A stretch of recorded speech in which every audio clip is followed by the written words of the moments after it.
Is her name? Her name is Kathy, I think, isn't it? Oh, Kathleen, yes. Kathleen, yes, Yes. I know her. Yeah. Okay, well, that's where I got it. Yeah. Anyway, welcome. Tell us a little bit about your journey and what you'd like to share with us today. Well, I believe I've always been on this journey, although could not put a name on it. I was raised in a very strict religious, had a very religious upbringing, and I was a good little girl. I did everything I was supposed to, and even some of the things we had to do I really wasn't comfortable with, but here I am.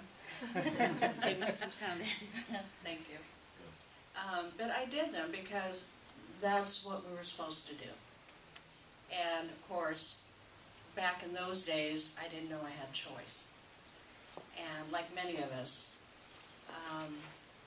But as my journey continued, I always felt a connection to spirit or something since I was a little girl. But I couldn't articulate that. And as I got older, and when I realized I could not do this anymore because I was doing all the right things, but I did not know who I was. Does that ring a bell to anybody? I didn't know who I was anymore. So I left the church, and for a while I didn't do anything, but I felt really good. I felt free because I can do what I wanted to do. And although I did have my feelings that I need to be going to church or something because I felt that connection. But anyway, over time, as everyone's journey goes, or my journey has gone, I started feeling that connection stronger. And because I don't believe in accidents, one of my friends and I were talking, and maybe you know the book, The Celestine Prophecy, and it really got me to thinking. And she says, well, and we started talking philosophy, and so she said to me, well, there's churches that believe like you do. And of course I thought, really? Because I thought I was way off the beaten path. Anyway, so I did start learning the science of mind and how the mind works and all of that. And then I started going to this church. And a friend of mine, a new friend, who incidentally, that is no accident either, and she's sitting here with me today, I call her Catherine, my soul sister. She gave me a book called Simple Abundance, maybe you've heard of that, and the word authentic kept resonating with me. It just kept, I know what authentic means, but why is that word so powerful for me? Well, after much time, it just started resonating with me so much that before I even became a minister, I knew that was my ministry. That was my calling. And I know that even though we teach what we ourselves need to learn. I'm fully aware of that. So being authentic has just become the premise of everything I do. And a lot of what Reverend Danielle was talking about is so true. It's learning to be honest with yourself first. That's where it starts. And sometimes that can be painful, I have to say. Because it's like looking at yourself. Only temporarily. That's right. It is temporarily, but it is a start. And then, for me, it was at least starting to say yes when I really mean yes, no when I really mean no. And even though at first you feel guilty, there's that word, we feel guilt and shame when we don't do what others want us to do. So it is a process. So that's really how my journey began, and I started teaching, and one thing led to another, and here I am, and I'm very grateful to be here. I feel like I've already been here. I met Seth in a dream. I was telling him, this week I had a beautiful dream where a gentleman was showing me around, and it stuck with me. I thought, okay, I don't know a Seth, but maybe he's a guide. I don't know who he was. You had the name? Yes. Oh my goodness. Yes. And so when we came in, he said, my name is Seth. I'm like, okay. I'm in the right place. I'm in the right place. But it really shows me everything I do and the people I meet, I just really feel so blessed because there's meaning in it. And having met Seth in my dream, and I've seen your website, and I've been here. I have been here, and I really feel that I was guided here. That's the thing about authentic living, is we begin to realize how really guided we are. There's a authentic nature between all of us. And listening to Reverend Danielle talk about authentic communication is like, I can just sit here and listen to you. Because that is the beginning. Well, you're filling my cup too. Oh. I'm talking. Thank you. So, authentic living, then, when I really adopted that whole process, is about just knowing that it's a journey, and it is a process. There's nowhere to get to. I figure, but that if I feel like I'm done, I guess I'm done here and I'm going to another space and time, but it is a journey. And the first thing we do is learn to be really, really gentle with ourselves in the process. Really gentle and love ourselves. I know that was kind of a new concept for me, and I'm sure for some of us, what does it mean to love ourselves? And I also believe that we can only love ourselves to the degree we know how. So that in itself is a journey. Because some of what you were talking about, we have all come from something. Perhaps some pain that we've had to overcome. But throughout this journey, from my own experience, all of what I have gone through has brought me here. It's brought me here, and I am so grateful because I can talk about it. I came from abuse. Not that I would have chosen it consciously, although I believe there's a lot greater going on beyond that. I'm grateful for it because throughout this journey, if you decide to take it, we become more compassionate and understanding with other people.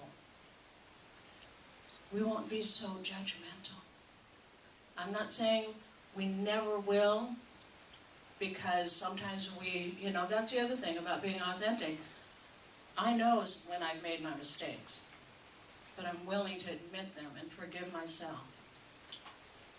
That's a thing too, so much forgiveness. I remember when I first learned about forgiveness, and I was in this class and they had us write a list, okay, of all the people we need to forgive. I thought, that's nothing. I think I had 3 people. I wrote I down had like their 30 on mine. You did better than you were more authentic than me at the time. But what I learned is that forgiveness goes on all the time. All the time. Because everything we've gone through stays in our memory banks, most of it subconsciously. And so when those things come up, like Reverend Danielle was talking about, when we're angry with someone, it really isn't that person. That person may have triggered something in us.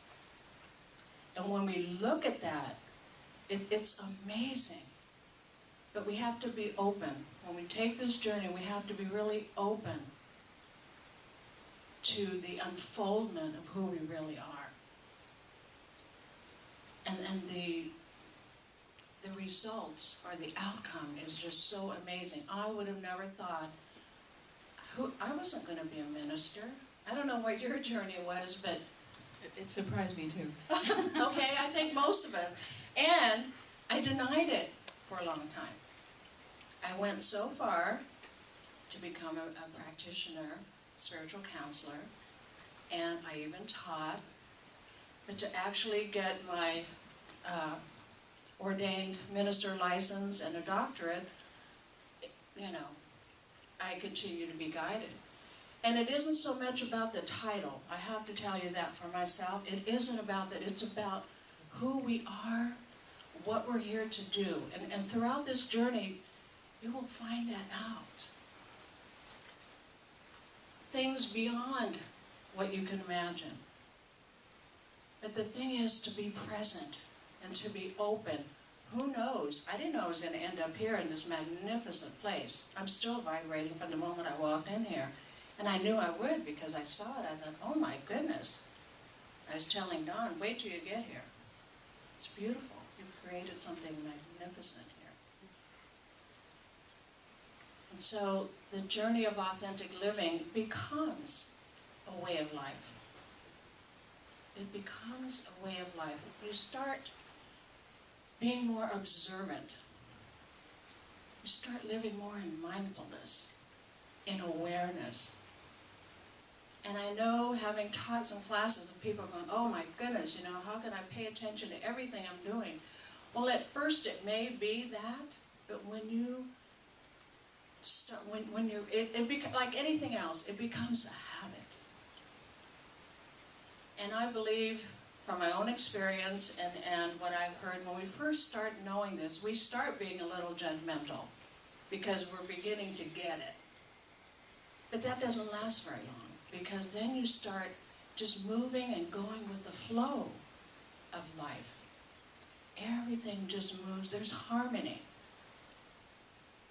And this is an interesting thing. I just wrote an article about going with the flow, and that there is harmony in our lives because it is directed by every thought that we have.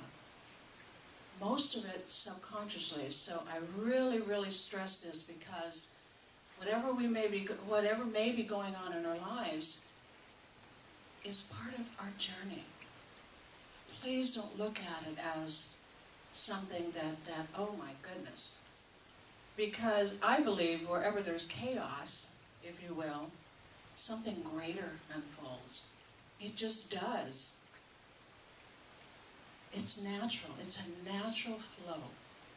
And whenever we're faced with something or there's a blockage, if we weren't ready to move it or move around it, it wouldn't be there for us.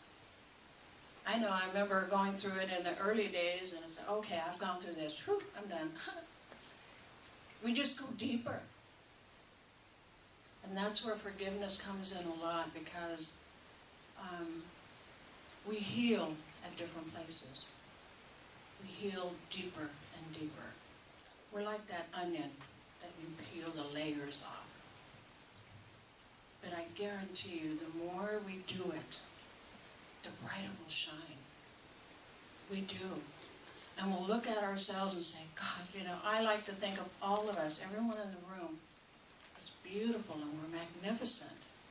If we believe in spirit and whatever we call that higher power, whatever that means for us, if we believe all that, why aren't we? Because we're a part of all that. We are a part of all that. So it took me a while to accept that, but I accept it now. And so part of the authentic living journey is about living in gratitude. Living in gratitude and being willing and open to be guided from our soul level.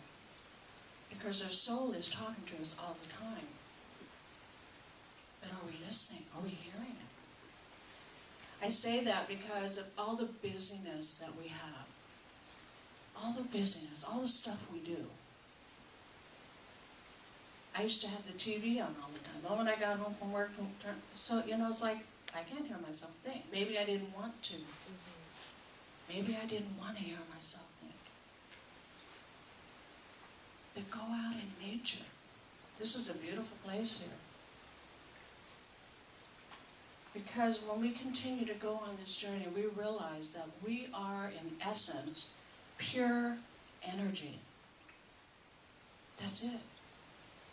And so whatever energy that we emit attracts back to us.